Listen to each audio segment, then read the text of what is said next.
Goşgynyň ady ejem gelýär. Hasasyny söýwe edip. Ýuwaş ýörep ejem gelýär. Alňa saman ýollar gädip. Arkadagym ejem gelýär. Kähe oturup alyp demin. Aýdan ok ol, dert keselin. Kesel bassam gözläp emin. Şirin canım ejem gelýär. Gursakdan ak süýdün beren. Balam diýip bagryn yeren. Agyr güne özün neden mehribanym ejem gelýär. Eje bolmak nenen agyr. Perden diçire girýan magyr. Bararma etmän sabyr. Jan köýerim ejem gelýär. Mehribanym ejem gelýär. Şirin canım ejem gelýär. Mehribanlarym, geçenki videolarymda eje hakynda goşgy döredäň diýip bir enteklerine haýyş edipsiňiz. Sizin islegleriniz boýunça ejem gelýär atly goşgyny ýazdym. Eger halan bolsaňyz aşağıda kommentariýada belläp geçip bilersiňiz.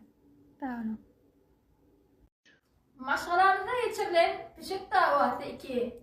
Musa Saşany hirun urýanlyk derätli. Bedenine käbir şiketleri düşenlik esasyny aýratyn jeda çäresini görýän. Şikayetkär Saşa şikayet edilen Musa. Saşa, sen ştaýda karar çykarmadymdan ozal. Aýçyk bir kasatsyň barmy? Howa mehriban adamlar, ene meniň Musyny şikayet etmegimiň esas sebäpleriniň biri meni gawanýar. Aýgul meni Musydan gowurýar. Şonuň üçin meni gawan beýlek kessemem meni urýar, beýlek kessemem urýar. Bedenimde şiketler var. Men ahyryn çydamadymda Aýgula şikayet etdim. Merhemetli Aýgul, siziň çözgü çykarmaňyzy sizden haýyş edýär.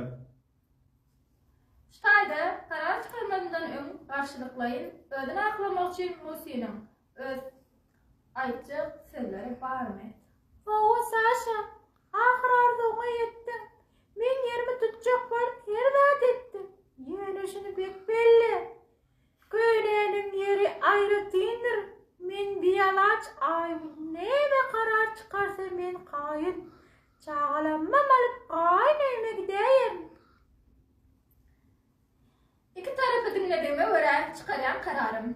Musyny 3 aýlygyna ýiyecek galwasy, işek suwy, ýiyecek mamasy bilen 3 aýlyga beherdene gaýyn öýüne uradýan. Karary bol çekildi.